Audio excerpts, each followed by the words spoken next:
बिस्मिल्लाहिर्रहमानिर्रहीम। अस्सलामुअलैकुम। इल्म की बात चैनल देखने वालों को राव कमर रिजवान नई वीडियो में खुश आमदीद कहता है। दोस्तों, अल्लाह रब्बुल आलमीन जब भी इंसान को देता है तो छप्पर भाड़ कर देता है और रातों रात ही इंसान की किस्मत बदल कर रख देता है। ऐसा ही एक वाकया कराची के एक गरीब माहीगीर के साथ पेश आया, जिसने उसकी किस्मत तब्दील करके रख दी और वो लखपति नहीं बल्कि वो करोड़पति बन गया। दोस्तों, कराची के इलाके इब्राहिम हैदरी में माहीगीरों के लिए वो वक्त किसी मोज़े से कम हरगिज न था कि जब महंगी तरीन तस्वुर की जाने वाली सुआ मछली उनके चुंगल में फंस गई। ये माहीगीर मछली का शिकार करने के लिए कोई और खजाना ढूंढने आए थे, जहां पर उनके जाल में 2 अदद सुआ मछलियां भी फंस गईं। उनकी फीकस कीमत क्या है, इनकी खासियत क्या है, आज की वीडियो में इस पर बात करेंगे और साथ साथ आपको ये भी बताएंगे कि मछली के पेट से निकलने वाला मोती जिसने एक माहीगीर को बादशाह के दरबार और हरम तक पहुंचा दिया। वीडियो में आगे बढ़ने से पहले आपसे गुजारिश है कि अगर आपने अभी तक हमारा चैनल इल्म की बात सब्सक्राइब नहीं किया है तो अभी सब्सक्राइब कर लीजिए। साथ में लगे बेल आइकॉन को भी जरूर प्रेस कीजिएगा ताकि लेटेस्ट अपलोड होने वाली हमारी वीडियोस का नोटिफिकेशन आपको बर वक्त मिलता रहे। वीडियो को लाइक करें, शेयर करें अपने दोस्तों के साथ और कमेंट बॉक्स में अपनी राय का इजहार जरूर कीजिएगा। दोस्तों, ये ककपति माहीगीर लखपति बने तो इनके जाल में आने वाली सुआ मछली ही की किस्मत थी, जिसकी कीमत 25 लाख रुपए थी। इन खुशकिस्मत माहीगीरों की मोबाइल से रिकॉर्ड की गई वीडियो के मुताबिक वो मामूल के मुताबिक शिकार करने निकले थे। माहीगीर हीरा मछली से भरा हुआ जाल जैसे पानी से बाहर निकालते हैं तो उनकी आंखें फटी की फटी रह जाती हैं। एक बुजुर्ग माहीगीर की आवाज आती है कि ये सुआ है, सुआ है। ये देखकर माहीगीर फौरी तौर पर नाचने लगते हैं और जैसे जैसे जाल पानी से ऊपर आता है तो एक दूसरी आवाज आती है कि इसमें एक नहीं बल्कि 2 सुआ मछलियां हैं। यहाँ तक कि तमाम माहीगीर खुशी से झूमने लगते हैं।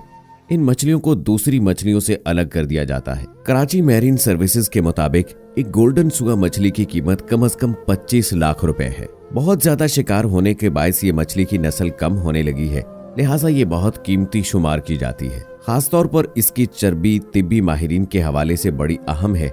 इसको तिब्बी मकासद के लिए इस्तेमाल किया जाता है। माहीगीरों का ये कहना है कि समुद्री तूफान के बायस पाकिस्तान के समंदर में मछली की तादाद बढ़ गई है। सुआ मछली के महंगे होने की एक वजह यह भी है कि इसकी चर्बी से सर्जरी के बाद टांके लगाने वाले कीमती धागे को तैयार किया जाता है। इस धागे की खास बात यह है कि जिस्म के अंदरूनी जख्मों के मामलात में इस्तेमाल होता है। इसके अलावा एक और वजह यह भी है कि ये धागा कुदरती तौर पर जिस्म के अंदर ही खत्म हो जाता है। सुआ अगर समंदर में मर भी जाए तो भी इसकी कीमत कम नहीं होती, क्योंकि 10 साल पहले एक समंदर के किनारे से एक मुर्दा सुआ मछली मिली जिसे फौरी तौर पर ताजर ने खरीद लिया था। ये तो था माहीगीरों की किस्मत तब्दील करने का वाकया, लेकिन आपको ये बताएं कि एक माहीगीर जिसका गुजर बसर मछलियां पकड़ने से होता था, एक रोज जब वो मछली का शिकार करके अपने घर लाया और अपनी बीवी से कहा कि इन्हें साफ कर दो ताकि मैं इन्हें बाजार में बेच दूं। उसकी बीवी जब मछली साफ कर रही थी तो देखती है कि उस मछली के पेट के अंदर एक हीरा या मोती मौजूद है। वो फौरी तौर पर अपने शोहर को बुलाती है और उससे कहती है कि इस मछली के पेट में एक मोती मौजूद है। इसका पेट चाक किया जाता है और उस मोती को निकाल लिया जाता है। वो अपनी बीवी से कहता है कि मैं इस मोती को बेच आता हूँ, जो पैसे मिलेंगे उससे हम अपना घर बना लेंगे या कोई और कारोबार शुरू कर देंगे ताकि ज्यादा से ज्यादा आमदन हो सके।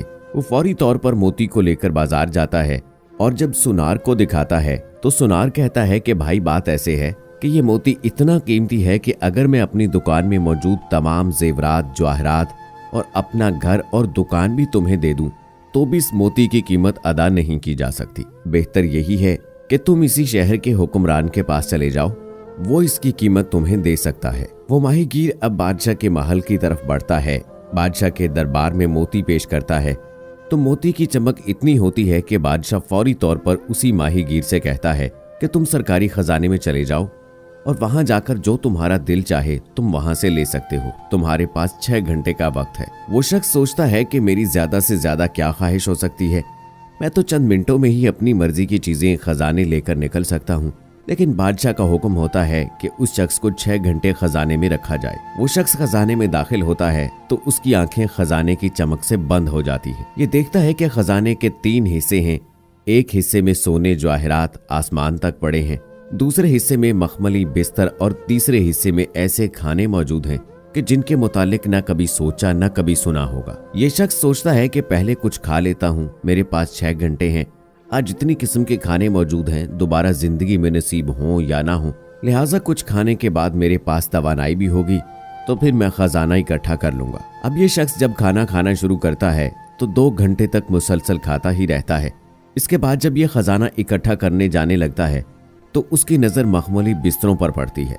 सोचता है कि कभी ऐसे बिस्तर पर लेटना नसीब नहीं हुआ, जमीन पर सोने वाला हूँ, कुछ देर आराम कर लेता हूँ और इसके बाद मैं खजाना इकट्ठा करूंगा। ये शख्स बिस्तर पर लेटता है, आंखें बंद करता है और सो जाता है। अब उसकी आंख खुलती है तो उसके सर पर सिपाही खड़ा होता है और वो कह रहा होता है कि भाई निकलो, अब तुम्हारे 6 घंटे का वक्त पूरा हो चुका है। वो हड़बड़ाकर उठता है और उससे पूछता है कि मैं अभी तो सोया था। उसने कहा कि तुमने पहले 2 घंटे खाना खाने में ज़ाय किए, अब 4 घंटे से मुसलसल तुम सोए जा रहे हो। अगर तुम यही घंटे खजाना इकट्ठा कर लेते और बाहर जाकर इस खजाने से ऐसा ही बिस्तर बनवा सकते थे और इससे भी ज्यादा लजीज खानों से मुस्तफीद हो सकते थे, बेहतरीन खाना खा सकते थे, लेकिन तुम कुएं के अंदर रहे और तुमने अपनी आदत को तब्दील ना किया।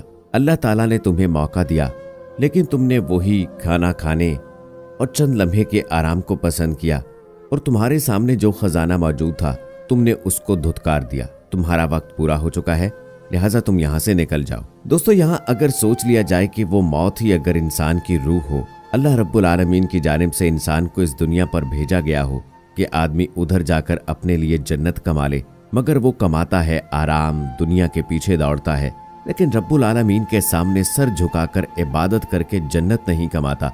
और फिर जब उसकी आंख खुलेगी तो उस वक्त 6 घंटे पूरे हो चुके होंगे। तो इसलिए हमें चाहिए कि हम इस दुनिया में रहते हुए अपनी आखिरत कमाएं।